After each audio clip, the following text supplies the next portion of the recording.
Merah sudah PT Pertamina Geothermal nih hari ini ya.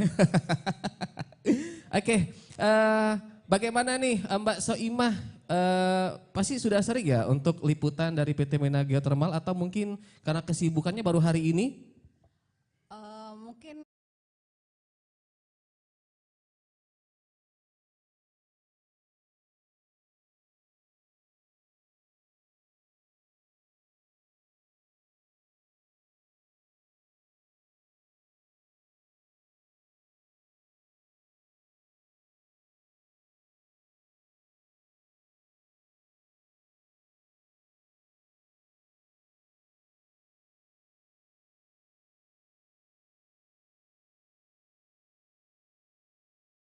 mungkin karena kami mungkin di bidang ekonomi gitu Pak ya, yang berkaitan dengan Pertamina.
PGI Area Lumut Balai, Bapak Catur Hendro Tomo Sukristiono, yang saya hormati juga Pak Priyatna Budiman sebagai manajer operasi PGI Lumut Balai yang mendampingin Pak Catur, dan khususnya yang punya host nih dari Smart FM, manajernya Bu Dina Apriana.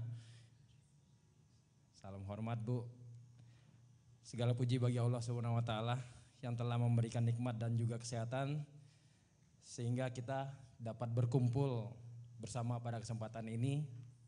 Tak lupa salawat dan salam kita aturkan untuk baginda Nabi besar Muhammad sallallahu alaihi wasallam.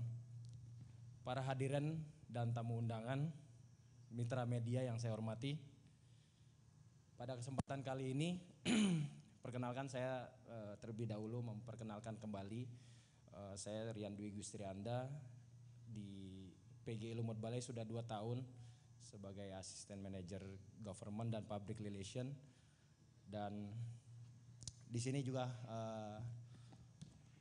saya membawa tim. Di sini ada Mbak Yuni di depan sini. Kebetulan beliau baru join 1 bulan ya, Mbak Yuni ya, sebagai humas project kami. Di belakang Pak Priyatna juga ada rekan saya Mas Berto. Beliau humas juga yang concern di admin di Lumut Balai. Selaku ketua pelaksana acara ini, saya juga mengucapkan selamat datang kepada tamu undangan mitra media di acara media gathering PT Pertamina Geothermal Energy Tbk Area Lumut Balai tahun 2023. Mungkin ini perdana Pak, pertama kita laksanakan karena situasi Lumut Balai concern di operasi itu start dari 2019 kita COD, sehingga kita masih transisi area untuk beroperasi dan kita concern ke masalah sosial ya. Di sana kebetulan kita ada di 2 kabupaten, jadi sambil mendalamin irama rekan-rekan media baik di Palembang, di mainstream maupun di kabupaten, baik di Oku, Muara Enim dan Prabu Mulih, akhirnya alhamdulillah tahun ini kita bisa terlaksana acara ini. Kemudian yang hadir di saat ini, saya sudah melihat antusias teman-teman dan terima kasih kembali para teman-teman media dari Tribun Sumsel ini sudah hadir, terus Sonora ID juga sudah hadir langsung. Kemudian ada dari radar.com Pak, kemudian palpos.com, kemudian Megapolitan Pikiran Rakyat Group, Fokus Kini ID, kemudian Detik Sumsel, kemudian Pos Kita, dari Tempo, terus dari untuk di lokal di 2 kabupaten kita hadirkan juga dari infomedia.com, kemudian Sriwijaya Online, kebetulan Fakta Real TV ini tadi absen Pak Catur, berhalangan lagi keluarganya ada musibah, tapi kita berjibaku terus untuk komunikasi masalah publik, perkembangan proyek kita dan area. Kemudian dari Oku Timur juga hadir di sini, dari Harian Rakyat juga dari Batu Raja ya, ada Kak Purwadi, dan juga terakhir dari Suara Sumsel juga ada Bu Fitri, tadi hadir nih Bu Fitri. Ya. Baik, terima kasih Bapak dan Ibu atas kehadirannya. Kemudian yang tak luput juga yang saya ucapkan lagi berjibaku terus sama kita, yaitu teman-teman dari Smart FM, kita berikan ucapan tepuk tangan dong, yang sudah nge-range tempat di Hotel Santika ini jauh-jauh hari. Memang Pak Catur kita pengen nge-range kapan nih dengan waktu Pak Hadi waktu itu, akhirnya terwujudlah di akhir tahun Bu Dina ya, alhamdulillah. Apa yang kami laksanakan ini merupakan wujud strategi komunikasi perusahaan dalam perkembangan transisi energi yang berjalan saat ini untuk dipublikasikan secara jelas dan terarah agar dapat menjadi berita yang bermanfaat bagi publik.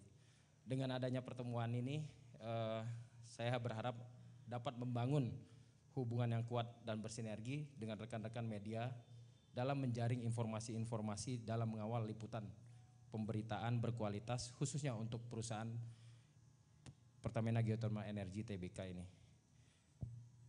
Hadirin yang terhormat, pada kesempatan ini telah hadir juga sebentar lagi secara online kita on air dengan Pak GM langsung.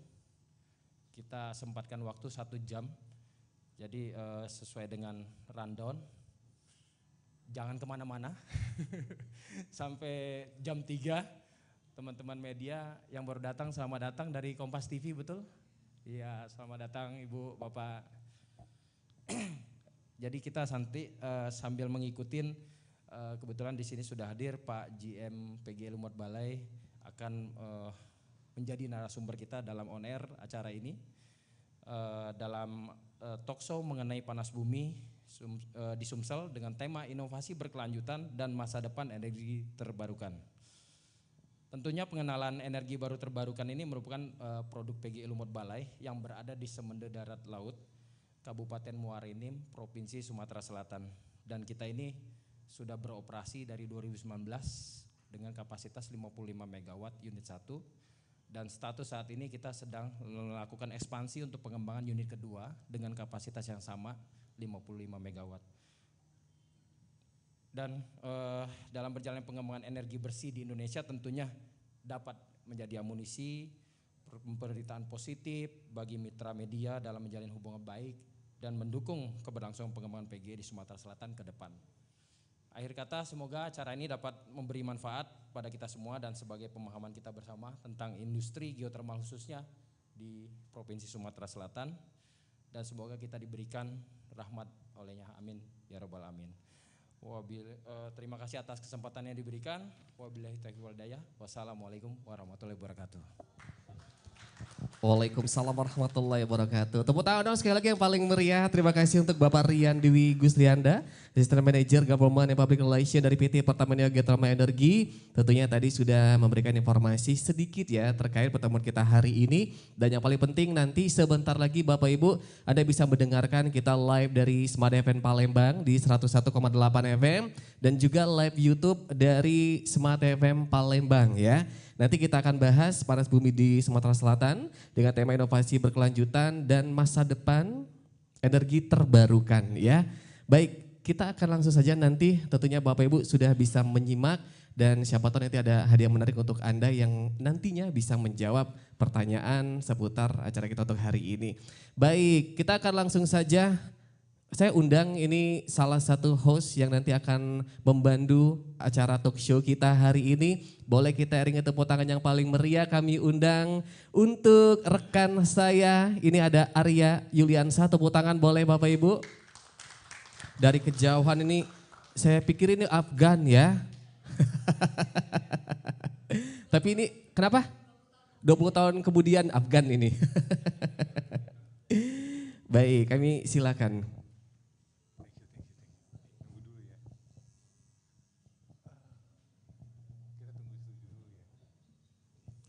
Oke, mungkin sebelum kita live on air dari Smart FM 101,8, kita tunggu dulu ya informasi dari teman-teman yang ada di studio. Nanti setelah dapat info baru nanti kita baru mulai sesi live hari ini. Itu saja informasi dari saya.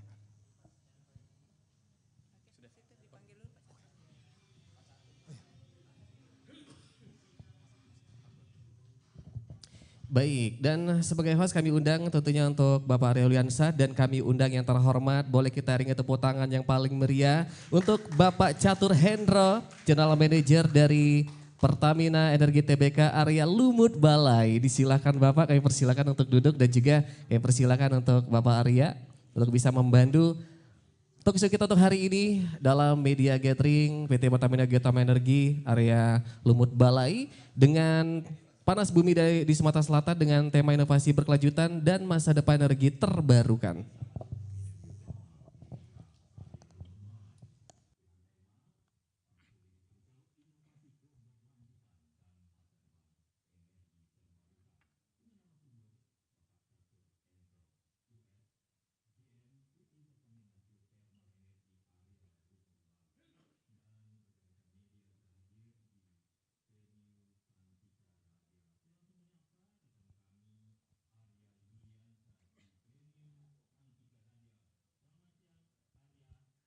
Selamat siang rekan Dery.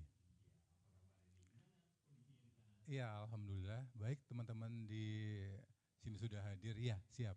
Teman-teman media juga sudah hadir dan di samping saya juga sudah hadir Bapak Catur Hendro yang akan nanti jadi narasumber di kita acara ini, Bung Dery. Baik, terima kasih. Halo, hai dan selamat siang. Smart Listener, kembali saya Arya Yuliansyah hadir untuk Anda di Smart Radio Talk Show hari ini di kesempatan hari Sabtu 9 Desember 2023. Dan seperti biasa ada 1 jam kebersamaan kita hari ini, dan untuk Anda yang ingin bergabung silakan nanti bisa mengirimkan pesan melalui WhatsApp VP kami di 0811 780 1018. Dan Anda juga sahabat Smart Listener, Anda bisa juga menyimak siaran kami melalui live kanal YouTube kami di Smart FM Palembang.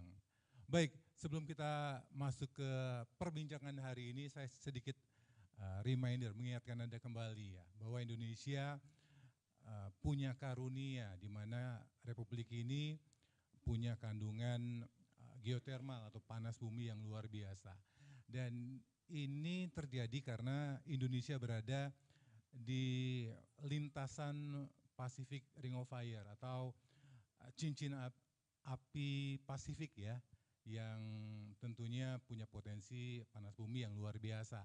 Adapun beberapa daerah yang punya potensi geotermal tersebut, kalau boleh saya menyebut beberapa di antaranya adalah Pulau Jawa, Bali, sebagian dari Sulawesi Utara, Nusa Tenggara, dan juga Pulau Sumatera.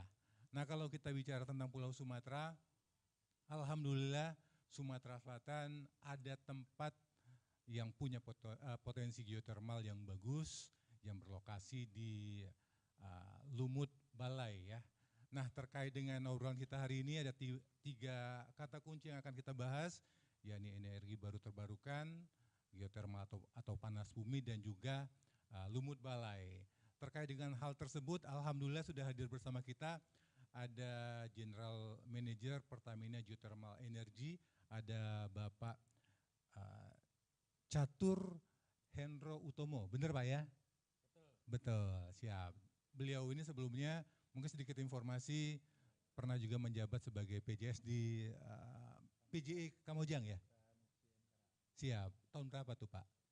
2 tahun yang lalu. 2 tahun yang lalu. Oke, siap.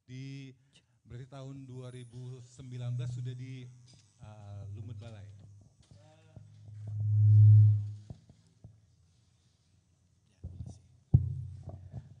Untuk dinas di Lumut Balai 2 minggu. Baru 2 minggu, siap. Ini challenge kita ya, 2 minggu suruh paparan. Oke, mungkin reminder juga untuk teman-teman di sini, nanti yang ingin bertanya silakan nanti boleh langsung ya mengangkat jari di sesi selanjutnya ya, kita siapkan langsung. Oke, mungkin di awal, karena kita ngomongin tentang energi baru terbarukan, tentang geotermal atau panas bumi dan juga eksplorasi di Lumut Balai. Mungkin di awal tentang EBT dulu ya, energi baru terbarukan. Silakan. Mungkin dari Pak Catur ingin punya apa ya, paparan lebih lanjut, silakan. Ya, terima kasih Pak Arya dan sobat Smart FM. Smart Listener ya. Smart Listener. Pertama kami mengucapkan terima kasih, kami hari ini bisa menyapa langsung.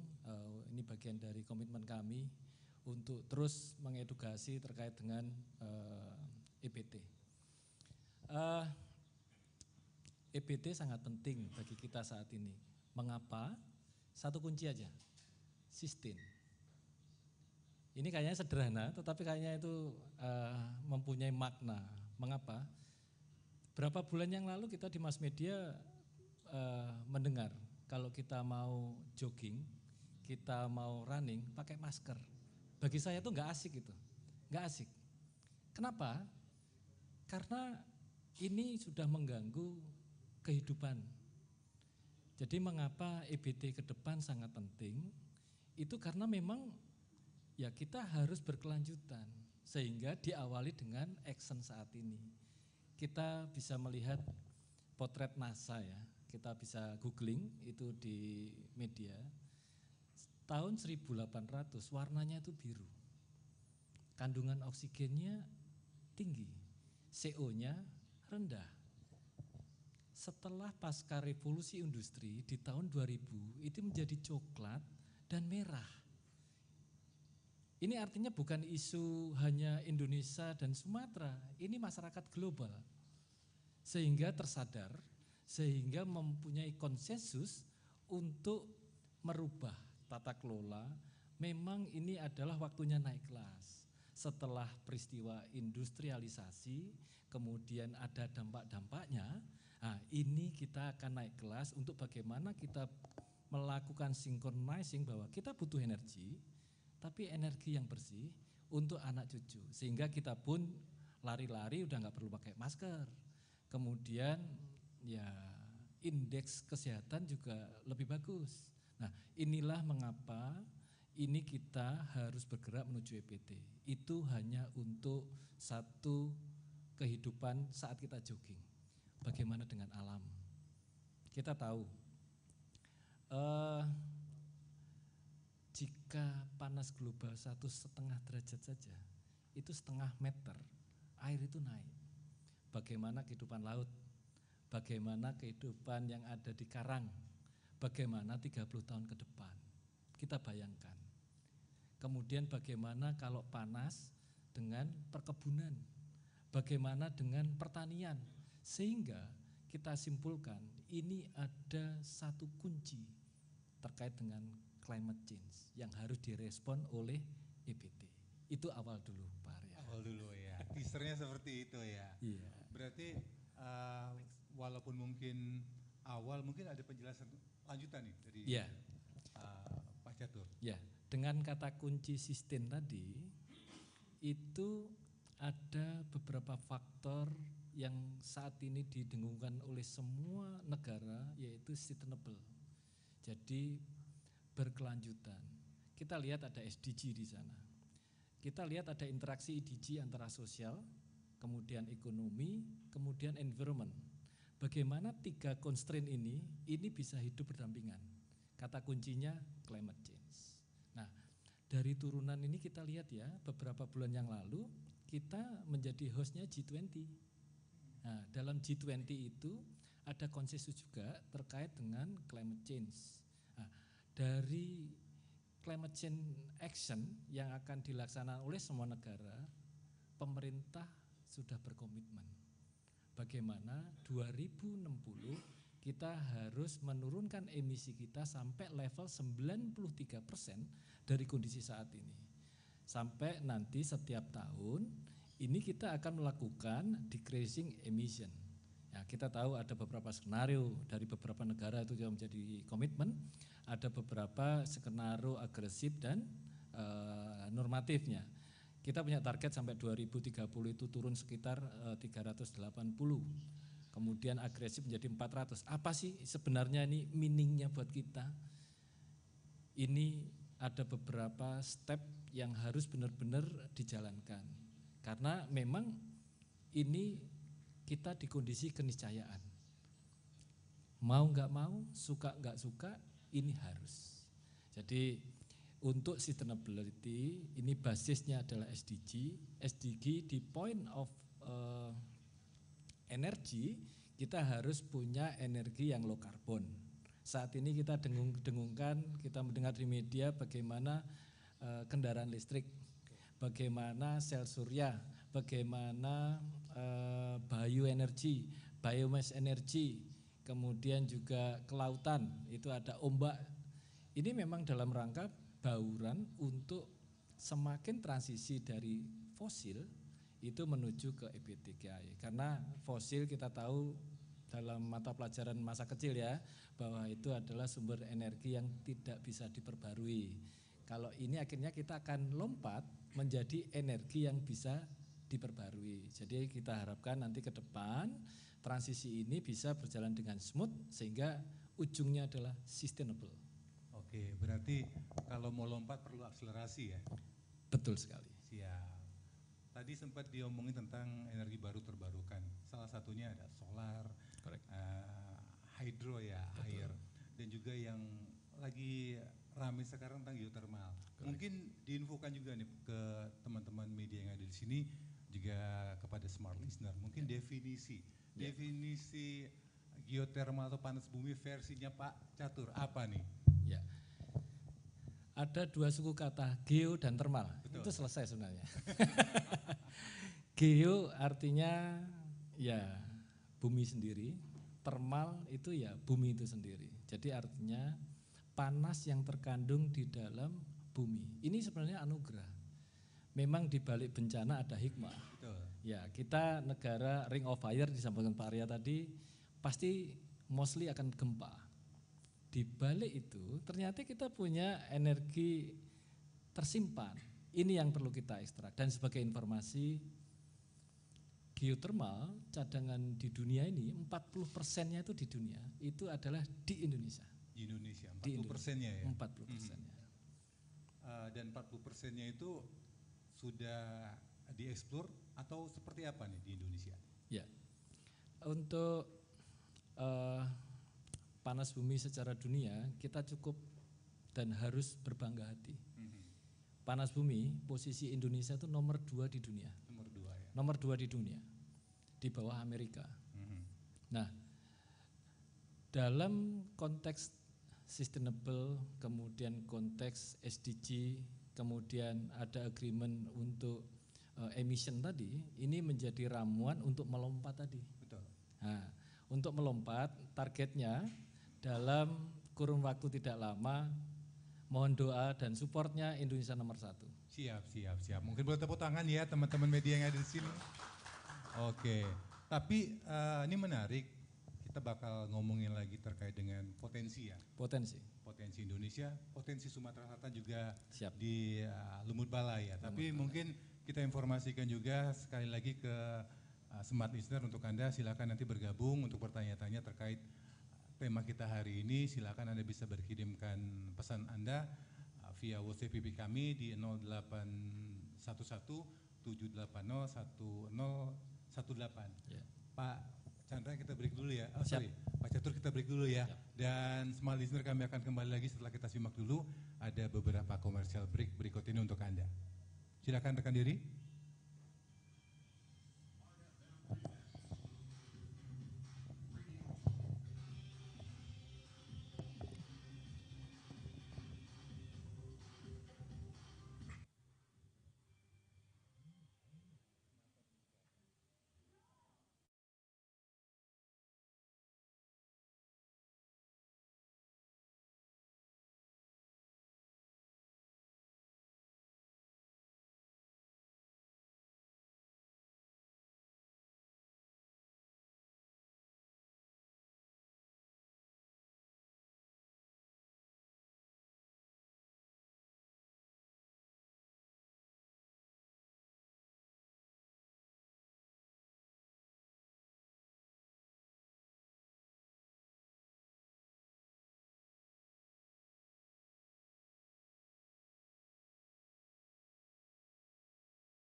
Baik, terima kasih rekan diri. Lagi enak ngobrol ya, dipotong break iklan. Gak apa-apa lah ya.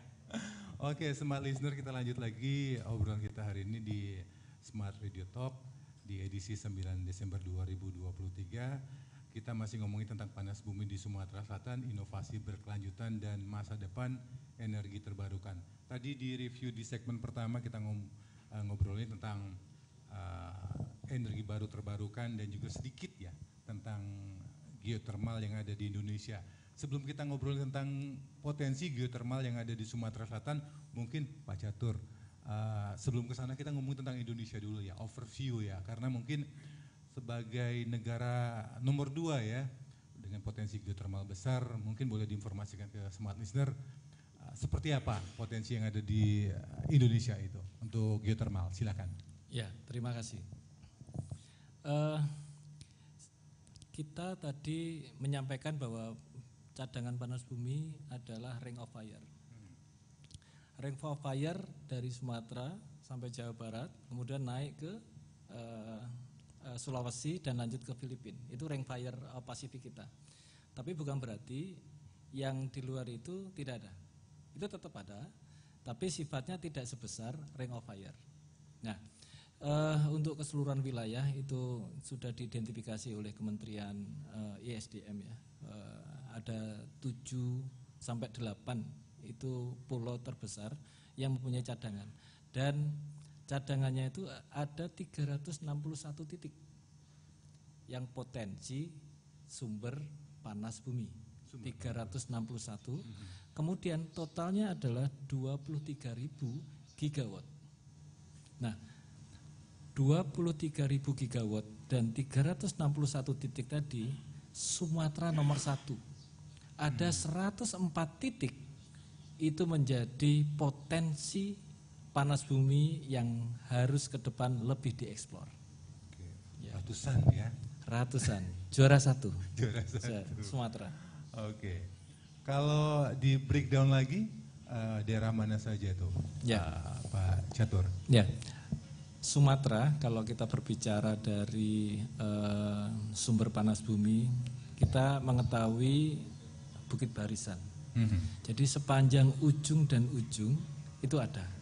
Dan memang mostly memang Sumatera Selatan, kemudian Sumatera Utara dan Lampung itu bagian dari lumbung-lumbung.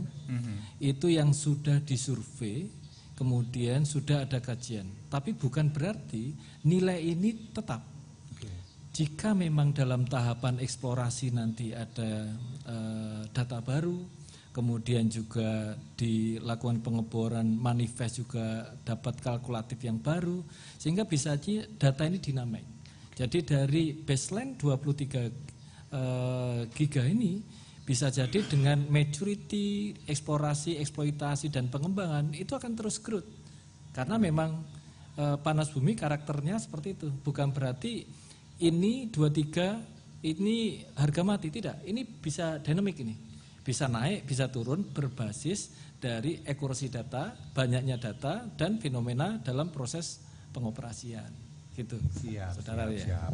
Oke, kalau mengkerucut lagi nih di Sumatera Selatan. Ini kita ngomongin tentang potensinya sebelum akhirnya kita nanti ke Lumut Balai. Potensi Sumatera Selatan sendiri seperti apa nih? Sumatera Selatan Catur. itu ada 7 lokasi. 7 lokasi. Ada 7 lokasi. Jadi kalau kita berbicara Sumatera Selatan, pertama kami ada beberapa lokasi titik.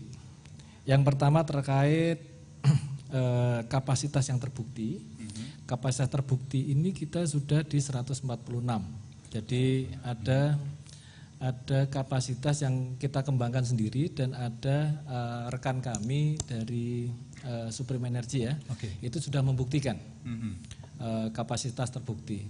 Tetapi di luar kapasitas terbukti itu ada 7 lokasi.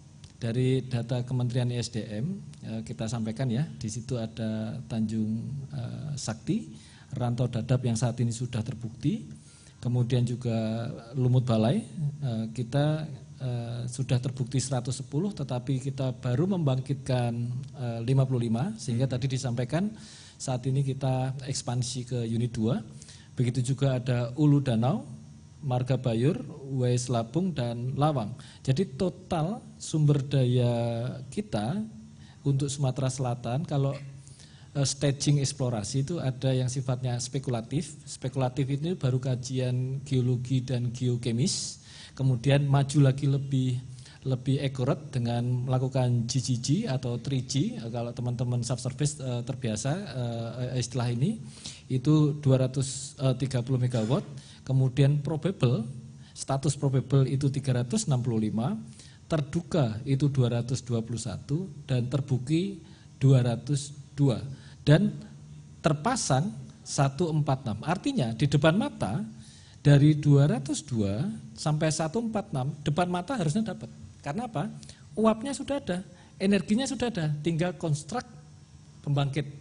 Jadi bagi saya Sumatera Selatan ini secara overall itu baru terpasang dan terbukti 100%, masih ada space 90%. Bagi saya ini energi yang harus segera moving forward ya, dan itu juga mengattract seluruh investasi ke depan untuk Sumatera Selatan. Siap. Ini challenge ya. Sangat challenge. Jadi ibaratnya potensinya besar cuma belum digarap secara maksimal seperti itu. Betul. Oke, kalau tentang Lumut Balai sendiri nih, Ya. gimana nih potensi yang ada di sana? Lumut Balai dari konfirmasi fase survei, kemudian fase eksplorasi, kemudian fase eksploitasi, kemudian pembangkitan terconfirm 110. Terconfirm. Kemudian dibangkitkan dengan unit 1 55 mega dan saat ini ongoing project untuk 110. Artinya 110 itu sudah terbukti. Jangan lupa kita juga melakukan survei lanjutan. Jadi memang maturity bisnis dari geothermal ini adalah staging stepwise. Jadi kenapa? Karena memang energi ini kandungan di dalam, tidak bisa dikalkulasi dengan numeric model saja, tetapi juga harus dibuktikan dengan pola operasi.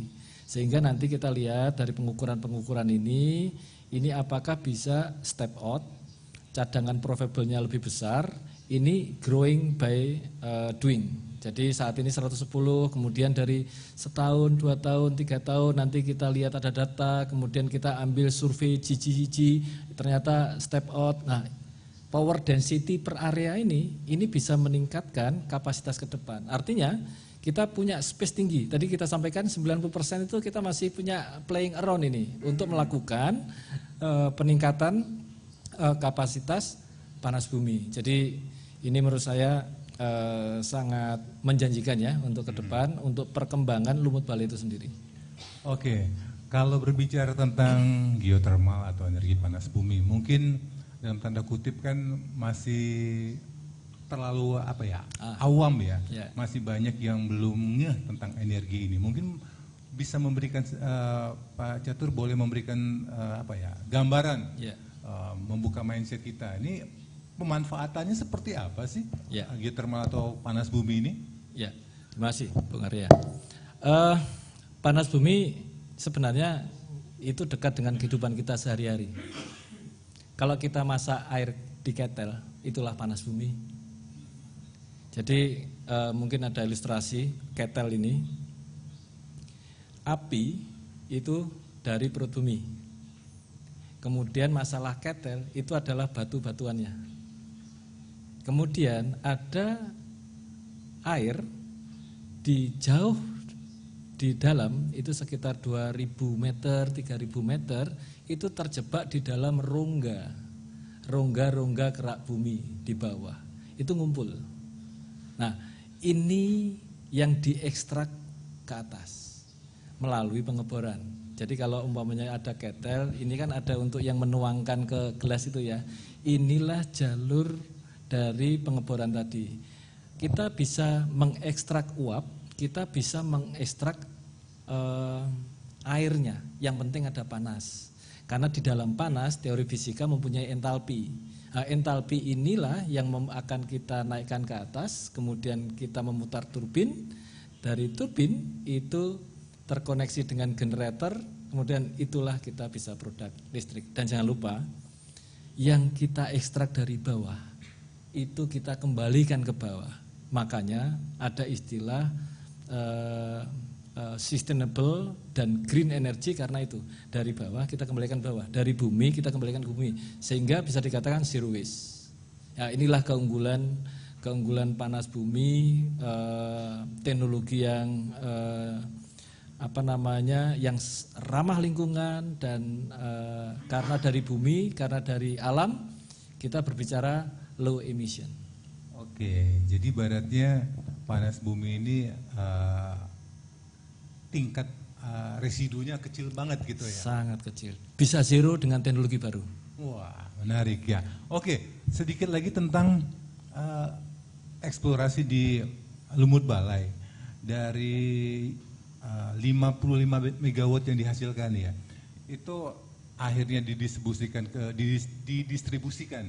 ke masyarakat. Itu berapa banyak kira-kira warga yang menikmati hasil dari panas bumi tadi? Ya, kalau kita assume satu rumah itu 1000 watt ya, let's say ya 1000 watt, berarti kali 55.000. Ya, itulah yang bisa kita electricity. Jadi kalau satu rumah itu 1000, sedangkan kita itu punya 55.000. Ya, itulah manfaatnya. Jadi kalau berpikir gampangnya, 55 megawatt itu adalah 55.000 dibagi 1000. Ya, itulah yang kita bisa bantu untuk menyalurkan pembangkitan di rumah-rumah. Ya. Siap. Oke, terkait dengan energi panas bumi atau geothermal ini, Ya. sejauh ini apa nih tantangan yang paling sering ya dihadapi teman-teman dari PGI? Ya. Jadi kalau berbicara tantangan, tapi sebenarnya lebih kita lihat dari skala nasional dulu ya, karena memang spesifik untuk company mungkin akan berbeda. Tapi kalau kita lihat dari struktur nasional dan worldwide, memang panas bumi ini adalah bisnis yang berisiko tinggi, sehingga risiko tinggi ini otomatis hubungannya dengan financial, high tech, high cost, high risk. Itu lahirnya dari situ dulu, lahirnya di situ. Tapi bagi kami itu tantangan, karena di balik itu adalah opportunity. Nah, jadi tantangan-tantangan sampai karena dari asalnya seperti high tech, high risk dan high investment, ini kita turunkan sehingga tantangannya menjadi kecil. Di lapangan seperti apa sih, kan gitu ya. Pertama, lokasi panas bumi selalu jauh dari kota, mostly ya. Kalau di Sulawesi Utara tidak dekat ya dengan kota. Tapi kalau contoh-contoh di area lain ini memang harus masuk gunung, harus masuk hutan. Bisa 1 jam, 2 jam perjalanan. Bagaimana dengan access road-nya? Bagaimana dengan infrastrukturnya? Ini menjadi tantangan, karena itu bagian dari keekonomian suatu investment. Itu dari infrastruktur. Kemudian dari demand. Apakah growth dari lokasi itu bisa diserap? Karena hubungannya dengan off-taker-nya. Kemudian teknologi. Kemudian juga ada aspek fiskalnya. Apakah tax, kemudian allowance untuk PNBP dan segala macam regulasi dari pemerintah. Begitu juga ada yang sifatnya ada sumber daya tetapi di kawasan hutan yang prohibited. Sehingga ada cerita di Sumatera juga, ada yang dilindungi oleh UNESCO. Itu kita nggak bisa masuk. Nah, ini yang perlu disinkronkan di level pemerintah sehingga para pengembang bisa tetap menjaga SDG, lingkungan sosial dan ekonomik, tetapi juga pertumbuhan ini untuk EBT terutama panas bumi itu juga growth. Nah, dilema, kebijakan, eksekusi, begitu juga dukungan warga sosial itu sangat penting. Jadi kami juga berharap kendala yang sifatnya mungkin ada informasi salah pemahaman yang salah terhadap panas bumi ini kita bisa luruskan. Sehingga ini sebenarnya maksud dan tujuan, sehingga komponen-komponen elemen ini saling mengawasi dan saling mendukung, sehingga memang ujung-ujungnya ya ini untuk kemajuan bersama. Ya, jadi itulah mungkin salah satu kenapa teman-teman media dikumpulkan di sini ya. Betul. Mungkin meluruskan atau juga mungkin mengkoreksi kalau misalnya ada informasi terkait geotermal atau panas bumi yang tidak sesuai gitu. Betul. Pak Catur ya. Betul. Oke lah, kita break lagi ya. Siap. Dan semua listener kami akan kembali lagi setelah kita simak dulu ada beberapa commercial break berikut ini untuk Anda.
Baik, terima kasih rekan Dery. Ya, saya ingatkan juga untuk smart listener, untuk Anda yang ingin bertanya silakan mengirimkan pesan via WhatsApp PP kami di 0811-780-1018 ya.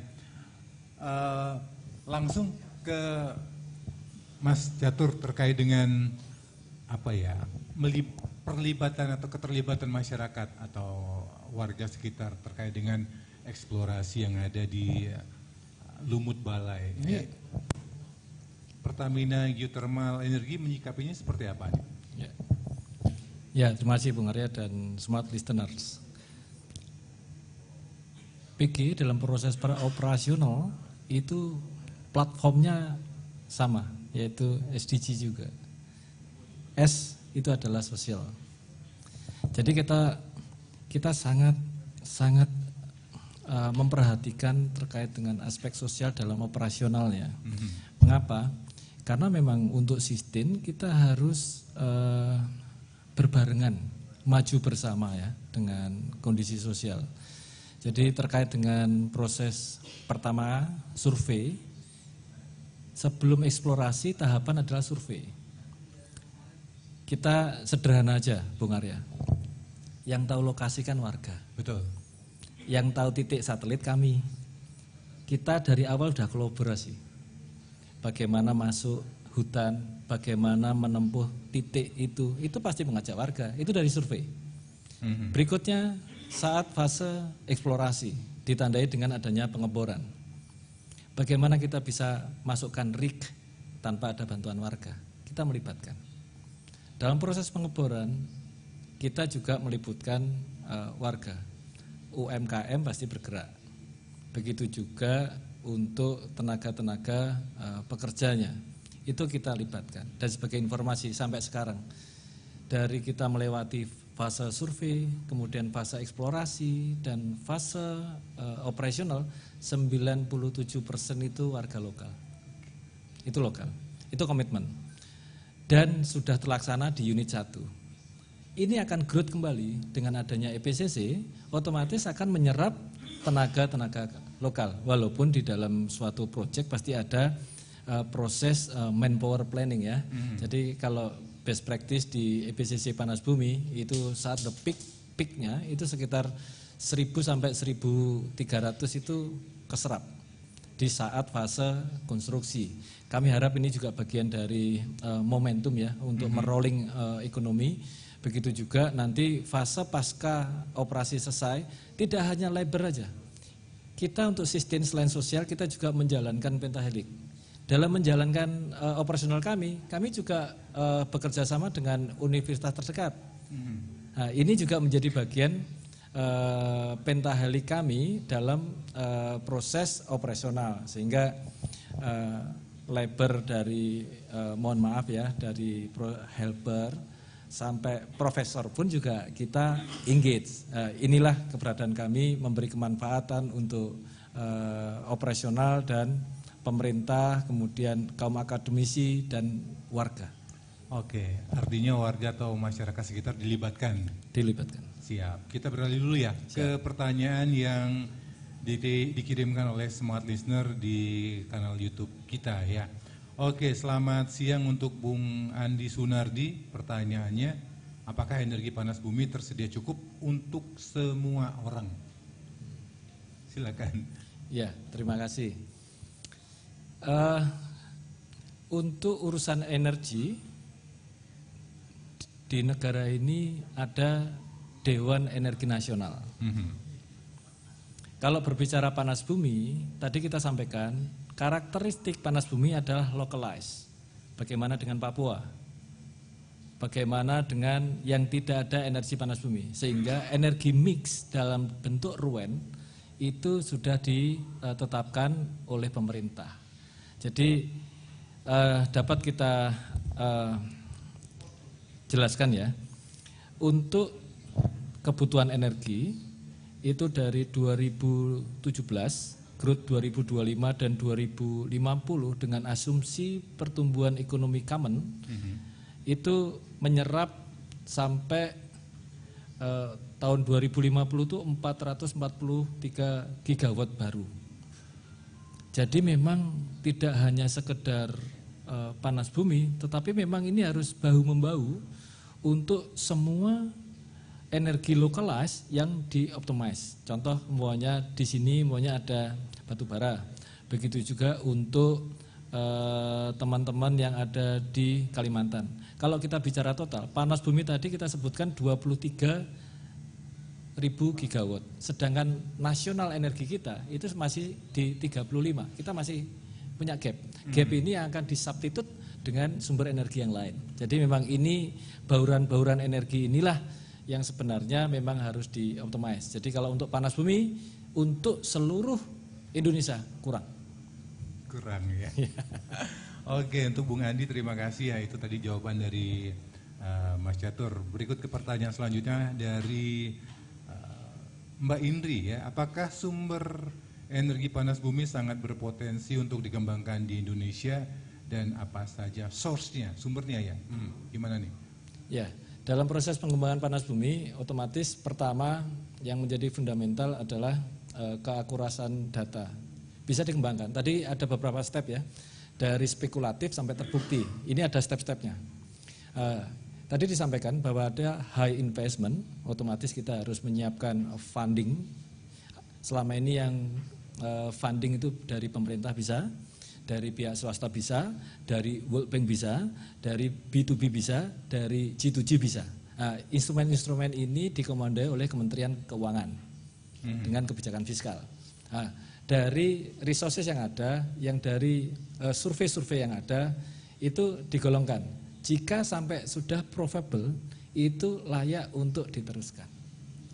Ya, jadi memang bagaimana kita melakukan bisnis dengan menurunkan resiko, pemerintah kemarin menggunakan skema government drilling. Jadi maksudnya gini, resiko tertinggi adalah pengeboran. Sekarang pemerintah hadir di proses pengeboran, sehingga tidak hanya data dan modeling, ternyata satu sumur, dua sumur udah dibor pemerintah, sehingga resikonya turun. Kalau resiko turun, otomatis lembaga-lembaga keuangan itu lebih attract untuk membiayai. Ya, kombinasi-kombinasi inilah yang sebenarnya semakin dikembangkan ke depan, sehingga menurunkan resiko di tingkat pengusaha dan ujungnya adalah affordable price di sisi konsumen. Nah, karena memang sebenarnya semuanya ujung-ujungnya kan ramah murah. Oke, itu kalau bisa murah kenapa harus mahal ya? Betul sekali. Siap. Oke, pertanyaan selanjutnya dari pertanyaannya adalah bagaimana cara mencapai target Indonesia bebas emisi yang menjadi rencana Indonesia pada saat ini. Bebas emisi nih yang digarisbawahi, ya, Bung Catur. Jadi kita juga perlu realistis ya, karena ada three dilemma energi, ketahanan energi, kemudian lingkungan, kemudian ekonomi. Bisa aja kita convert langsung ke EBT, tapi tadi ternyata mungkin kurang. Yang kedua, di kementerian kita udah menghitung itu sampai 1.800 miliar US dollar kalau kita converting. Kita nggak punya cukup dana untuk melakukan itu, sehingga dilakukanlah transisi. Nah, kita di 2060 NZ kita itu mengurangi 93% reduction, sangat agresif sekali. Sehingga saat ini memang kita turun staging and gradually tanpa merubah ekonomi, ada resiko inflasi atau mungkin defisit energi. Nah, konteks-konteks ini diramu sehingga memang transisi ini berjalan dengan mulus. Jadi tidak memberatkan satu sisi ya, kalau umpamanya satu sisi di sisi lingkungan dengan zero emission, tapi kalau umpamanya ekonomi terganggu, inflasi terganggu, kemudian yang satu sosialnya juga dapat, ini yang tridilema ini yang menjadi masalah. Bagaimana membuat keseimbangan dari tiga constraint ini menjadi baik sehingga gradually, Bang Arya. Siap, seperti itu ya. Baik, Mas Catur kita break lagi dan Smart Listener, kami akan kembali lagi di sesi terakhir perbincangan panas bumi di Sumatera Selatan, inovasi berkelanjutan dan masa depan energi terbarukan. Tapi sebelumnya kita simak dulu ada komersial break berikut ini untuk Anda.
Baik, terima kasih rekan Dery. Ini sesi terakhir tapi masih ada beberapa pertanyaan nih, Mas Yatur ya. Mungkin langsung saja sebelum kita bahas yang lain. Oke, dari Gatot Santoso, apakah efek dari rumah kaca juga bisa diolah menjadi energi panas bumi?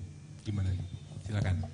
Ya, terima kasih Pak Gatot atas pertanyaannya. Tadi di awal kita menyampaikan bahwa panas bumi adalah energi yang terkandung dari bumi itu sendiri. Kalau efek rumah kaca, ini kan efek yang di atasnya. Jadi memang kalau panas bumi ini yang kita cari pertama adalah air panas atau uap panas. Yang kedua sebenarnya, mungkin saya juga lupa menyampaikan di forum yang berbahagia ini, ke depan itu dengan tagline inovasi ya hari ini ya, di dunia ini kita sekarang sudah bagaimana kita membuat hidrogen dengan panas bumi, kemudian methanol dengan panas bumi, dan mineral extraction dari panas bumi. Nah ini yang riset development ini yang terus dikembangkan oleh PGE dan Pertamina Holding, sehingga ke depan ya kita berharapkan bahwa karena 40 cadangan panas bumi di dunia ini di Indonesia menjadi center of excellence untuk panas bumi, dan ini mengangkat harkat dan martabatnya bangsa kita di kancah dunia, Bung Arya. Oke, seperti itu ya. Kalau ke pertanyaan selanjutnya nih, Mas Yatur, dari Rangga di KM9, apakah keunggulan dari energi panas bumi ini dampak positif dan negatifnya? Silakan. Secara garis besar, kalau dampak positif, tadi kita sampaikan ini adalah sustainable, artinya berkelanjutan. Yang keluar dari bumi, kita kembalikan ke bumi. Sehingga mineral-mineral dan segala macam itu adalah mineral alami. Kemudian berikutnya, untuk positif berikutnya adalah rendah karbon, low CO2. Sebagai informasi, 1 megawatt kalau kita bisa menggunakan fosil, itu hampir 1 kilo, 0,997 kilogram per megawatt. Panas bumi 0, kalaupun kita menggunakan energi panas bumi dengan teknologi binary itu malah zero. Artinya ini ramah lingkungan positifnya. Negatifnya high investment, high risk. Oke, karena itu dihandle pemerintah ya. Ya kerjasama dengan pemerintah. Siap. Oke, sebelum akhirnya nanti kita pindah dari energi berbahan fosil ya ke energi baru terbarukan ini kan tentunya diperlukan semacam akselerasi ya, percepatan. Nah, ini gimana nih teman-teman dari PGE menjaga supaya akselerasi ini berjalan sesuai rencana, karena ini kan juga bukan kerja PGE sendiri ya, perlu juga peran serta dari stakeholder, pemerintah daerah atau mungkin pemerintah pusat. Ini gimana nih akselerasi tersebut supaya mulus lah katakanlah seperti itu. Jadi kami PGE adalah salah satu key player panas bumi di Indonesia. Jadi kami dengan arahan direktur kami, kita akan agresif untuk mengembangkan. Jadi ada beberapa terobosan yang akan dijalankan. Contohnya kita akselerasi unit 2.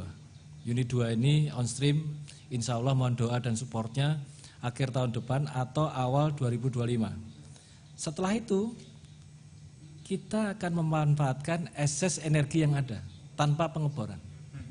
Nah ini yang inovasi-inovasi ini setelah COD unit 2, 1-2 tahun berikutnya kita akan COD unit lain. Dan kami harap baik yang kita lakukan hari ini media, kemudian pemerintah daerah dan warga itu saling berkolaborasi menjadi katalis dalam proses akselerasi tadi. Contohnya umpamanya ternyata di sini ada lokal produk yang bisa masuk dengan sesuai dengan requirement. Kemudian ada SDM yang sesuai dengan kebutuhan, ditandai dengan kompetensi. Ini sangat membantu untuk sebagai katalis dalam acceleration tadi. Kalaupun nanti kita bisa menggunakan tenaga lokal, kenapa yang dari luar? Betul. Begitu juga umpamanya kalau memang ada material dari lokal, kenapa dari luar? Tapi memang ada beberapa material yang secara nasional kita belum bisa kita belum bisa create ya, sehingga memang harus impor. Tapi langkah ini harus terus berjalan. Oke, yang pasti dapat support lah dari pemerintah setempat ya. Ya. Siap. Oke, mungkin sebelum kita tutup ada closing statement dari Anda nggak terkait dengan energi baru terbarukan, panas bumi atau geothermal, dan juga eksplorasi yang ada di Lubuk Balai ini. Ya. Silakan. Ya, terima kasih Bung Arya dan sobat Smart Listener. Listener. Kalau closing sebenarnya saya pengennya malah open ini, biar nggak pernah closing nanti. Sampai jam 4 ya. Jadi semangat itu terus menggelora ya. Jadi kami sadar bahwa generasi kita saat ini didominasi oleh generasi milenial, sehingga perlu kita untuk lebih peduli terhadap apa yang terjadi di sekitar kita, kemudian apa yang harus kita lakukan ke depannya yang lebih bijak. Dalam konteks energi, dengan defisit energi fosil terutama, itu kita bisa ke depan untuk lebih wise, untuk menjaga lingkungan. Kemudian menggunakan energi, kalau nggak pakai dimatikan, kalau nggak perlu boros-boros, sehingga bijak energi. Berikutnya gunakan energi yang ramah lingkungan, karena kita pakai sekarang, tapi kita bisa melestarikan untuk generasi penerus, sehingga mohon dukungan dari generasi milenial ke depan untuk mensupport yang energi sustainable, transisi dijalankan dengan cepat, dukungannya, kemudian diskusinya, kemudian menyiapkan diri untuk bagian dari rombongan energi EBT itu sendiri. Siapa tahu sekolah, belajar apa, kuliah apa, kerja apa, itu sudah menuju ke energi yang sustain. Mungkin itu salah satu motivasi dan harapan. Terima kasih. Siap. Yang pasti dapat support dari teman-teman media ya untuk lebih mensosialisasikan ini ya. Iya, mohon dukungannya. Siap. Baik, terima kasih. Terima kasih Bung Arya. Bung Catur dan Smart Listener, tuntas sudah kebersamaan kita di Smart Radio Talk hari ini. Dan yang pasti untuk Anda yang ingin tahu lebih detail, Anda bisa follow akun media sosial Pertamina dan juga website Pertamina, dan juga akun sosial media Pertamina Lubuk Balai di IG ya. Dan sekali lagi terima kasih Mas Catur kebersamaan hari ini, dan Smart Listener tuntas sudah kebersamaan kita hari ini. Saya Yulian Syahria mengaturkan terima kasih atas kebersamaannya dan sampai jumpa.